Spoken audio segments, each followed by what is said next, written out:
शाह मोहम्मद इमरान और आप देख रहे हैं जाग मेरे शहर न्यूज़ चैनल। देखते हैं मुंबई की खास खबर। 17 सितंबर की रात में बोरीवली में वाक़े कुमार टाकीज के पास दुकानों में आग लग गई। आग बहुत ज्यादा भयानक दिखाई दे रही है। आग लगने की बुनियादी वजह शॉर्ट सर्किट बताई गई है।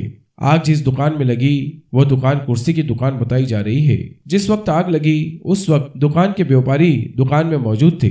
आग लगते ही व्यापारी दुकानें छोड़कर अपनी जान बचाकर भागे। अभी तक किसी जानी नुकसान की खबर नहीं मिली है।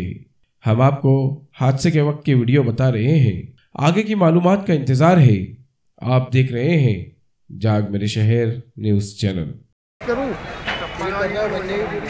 इससे बन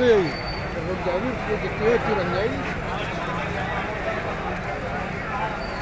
ऐसे ही अवामी बेदारी वाली न्यूज़ के लिए हमारे YouTube न्यूज़ चैनल को लाइक, सब्सक्राइब और बेल आइकॉन को प्रेस करना ना भूलें।